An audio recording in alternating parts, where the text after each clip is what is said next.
মাঝে মধ্যে হাসপাতালের আইসিইউতে যাওয়া। কোথায় যেতে হবে?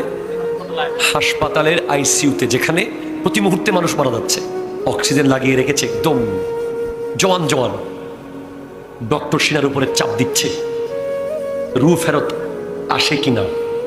শেষে স্ক্রিন সোজা হয়ে যাচ্ছে আস্তে আস্তে, আওয়াজ এতক্ষণ এক টাইপের হয়েছে, এখন সোজা হয়ে গেছে।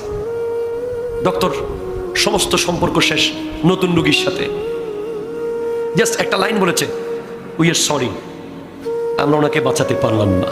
আপনি ওখানে একটু গিয়ে জানলা দিয়ে দরজা দিয়ে তাকিয়ে থাকবেন, আপনিও ওই জায়গায় থাকতে পারতেন। আপনিও একটা নিঃশ্বাস নেওয়ার জন্য হাজার হাজার টাকা জায়গা সম্পত্তি বিক্রি করে আপনাকেও দিতে হতে পারত, কিন্তু আল্লাহ আপনাকে সম্পূর্ণ ফ্রিতে দয়া করে নিঃশ্বাস নেওয়ার সুযোগ করে দিয়েছে। এই উপলব্ধি যদি আপনার মধ্যে আসে, তখন আপনার মধ্যে একটা জিনিস আসবে। এখন আমরা যখন গুনাহ করি, একবার ভাবেন আল্লাহর কুদরতের অন্তরে কত কষ্ট হয়। যিনি চোখের জানালাগুলো খোলাচ্ছেন আর বাঁধাচ্ছেন, একদিনের জন্য চোখ খোলা বাঁধা বন্ধ হয় নাই। আমি আপনার মসজিদের গেটটাতে গিয়ে যদি এখন 10 বার টানাটানি করি, আপনি বলবেন হুজুর কবজা নষ্ট হয়ে যাবে, প্লিজ এতবার টানাটানি করিয়েন না। আর আল্লাহর দেওয়া কবজা দুই চোখে বছরের পর বছর যখন তখন চোখ খুলেছি, যখন তখন চোখ বন্ধ করেছি, কোনো পারমিশন লাগে নাই, কোনো টাকা লাগে নাই। সেই আল্লাহ গুনাহ করতে মানা করেছে। এরপরেও যদি আপনি ঠিক না হন, আপনি আপনার এলাকার কবরস্থানে একটু যাবেন, কবরের পাড়ে গিয়ে আপনার দাদার সাথে কথা বলবেন, দাদা কেমন আছো? দেখবেন কোনো আওয়াজ নাই। চাচা কেমন আছেন? আওয়াজ নাই। বড় আব্বা কেমন আছেন? আওয়াজ নাই। কিরে, আপনার বড় আব্বা আপনার বাবার যখন ছিল, হাঁটলে এলাকা কাঁপতো, আজকে আওয়াজ নাই। ঠিক না? বিজ্ঞানীরা বলছে 3 দিনের ভিতরে পোকা চলে আসে শরীরে। হাদিস বলছে 99টা সাপ আসবে কবরে।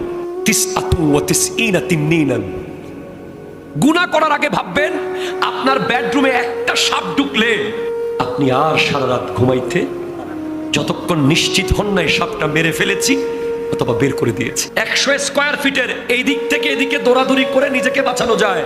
কবর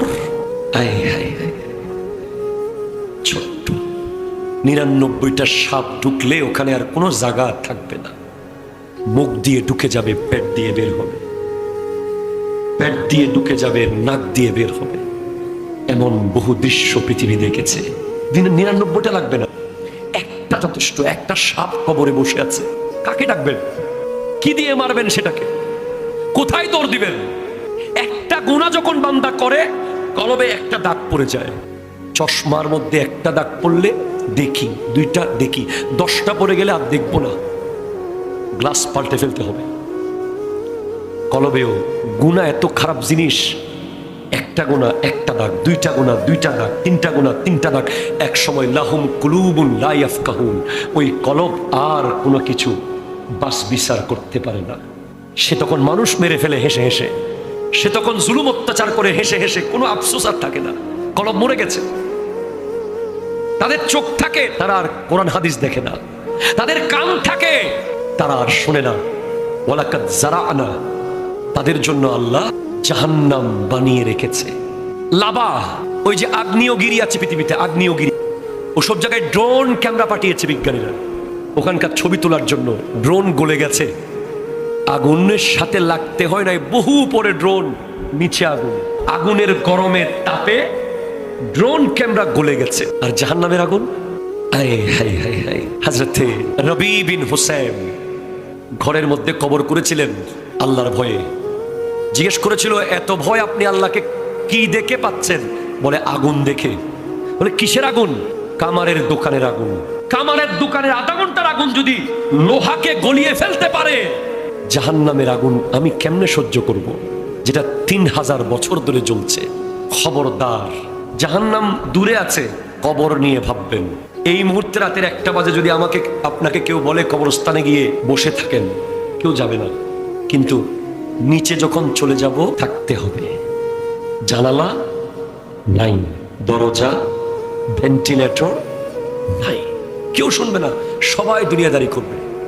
2 দিন 3 দিন পরে সবাই আপন আপন কাজ করবে, আপনার জন্য কিচ্ছু থেমে থাকবে না।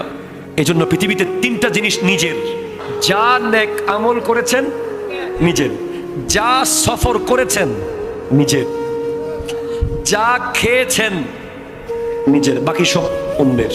এই জন্য নেক আমল করুন, খবরদার একটা গুনাহ বাড়ায়েন না। গুনাহ এত ওজনদার, এত ওজন।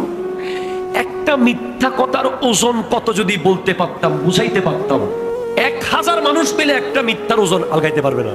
আর 1000 সওয়াবের ওজন তুলার মতো হালকা। এজন্য নবীজি বলেছেন, ওয়াখাফফিফিল হামলা, গুনার বোঝা হালকা করিও, ফাইনাল আকাবাতা কুউদুন, ওই রাস্তা অনেক দুর্গম।